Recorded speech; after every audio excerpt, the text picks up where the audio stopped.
Happy you could come along. We are joined as always by Greg Engert, beer director for the Neighborhood Restaurant Group, a James Beard Award nominee. The group includes where we are, Birch and Barley this time, Church Key upstairs, Rustico 2 locations, Alexandria and Ballston. Greg, it is always good to see you. See you too, Brennan. I think the last time we've only taped here at Birch and Barley once before, and it was on Beer of the Week's year anniversary. Really? Yes. So it's been a while since we're coming up on 3 years in December. There must have been something going on at Church Key that day as well. What is on tap this week? So this week we are celebrating Dominion Brewing Company.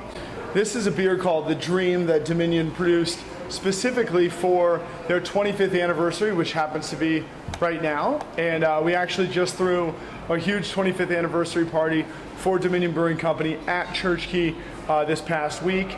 They sent us the first keg of The Dream, and we're tasting it today. You'll see it around the area going forward. It's a delicious kind of hoppy black lager. I guess we call it a black IPL, because the new thing coming out now is a Indian Pale Lager instead of India Pale Ale. Lager, a lot of hops. This one's black, so it's a black India Pale Lager. Delicious beer, so we should check it out. I could smell it from the table. Yeah. It smells delicious. Pretty hoppy. Yeah. Oh, darn, hoppy.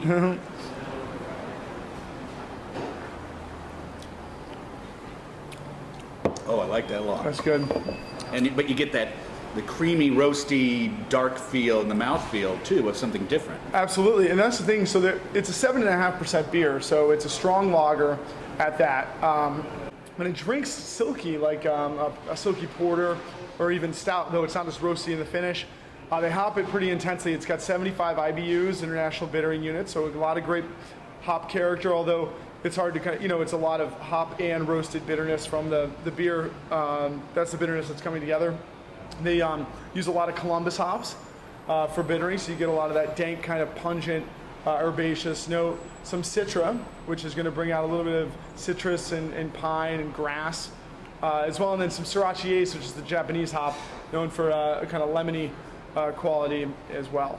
Is there what is the difference in length of time for a maturation of a lager versus an India Pale Lager? Is there a difference? It should be the same, typically, because the maturation of lager all comes from the darn lager yeast that causes so many issues. So what makes this an India Pale Lager is really just the fact that they use lager yeast. And once you use lager yeast is fermented at cold temps.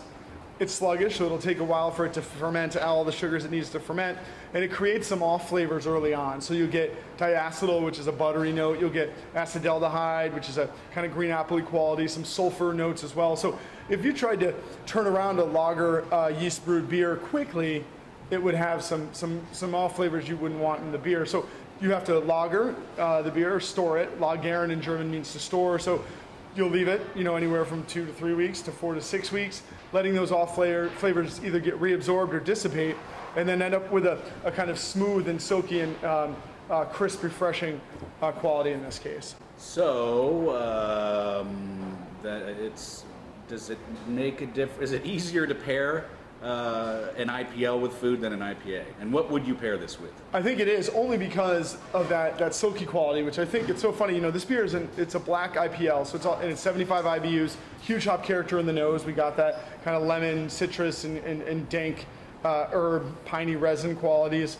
But it's really, to me, the most exceptional thing about this is that silky kind of richness on the palate, the hint of roast, the toasted note. So it tempers the bitterness a little bit and makes it better, I think, to pair with food. There's a lot going on. Roasted notes, of course. So I'm thinking three different kinds of things here. So you could do it with something like, summer's still kind of here. It's still warm out. So if you're grilling, it's going to be great with grilled things, including blackened fish and grilled shrimp. I'm thinking like bacon wrapped shrimp would be awesome with this, with that roast versus the salt of the bacon.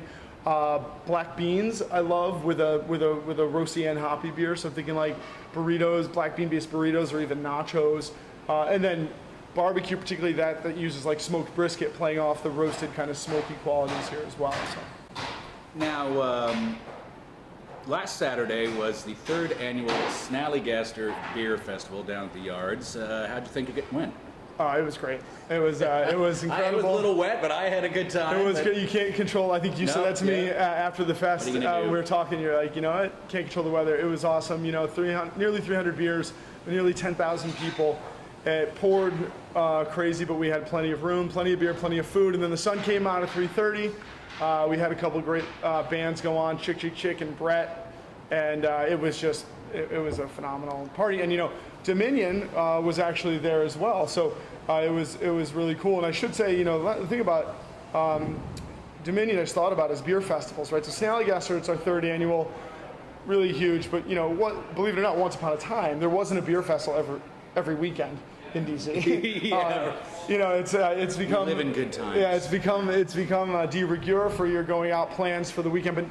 But in the old days, it didn't happen. So you know, one of the many things that Dominion can lay claim to over the last 25 years is beer festivals. I mean, they ran the Dominion Beer Festival from '96 to 2006, and in that time, I mean, it was one of the only beer fests on the East Coast that you could count on to be reliably awesome every year. You know. And that's the other thing about the lager thing here. When they started Dominion, Jerry Bailey, who actually came to the event, he was a former government employee, federal government employee, started Old Dominion in Ashburn, Virginia in 1989, and their roots were in lager brewing.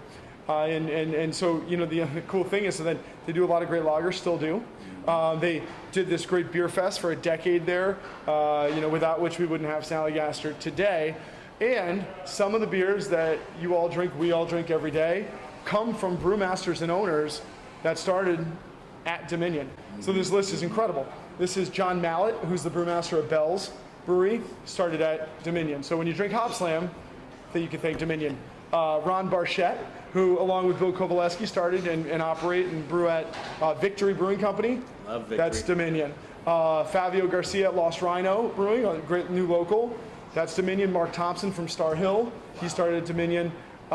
Volker Stewart from Brewers Art in Baltimore, connections. Bill Madden from Mad Fox. Kenny Allen, who's now at Old Ox, which is a new brewery in Virginia.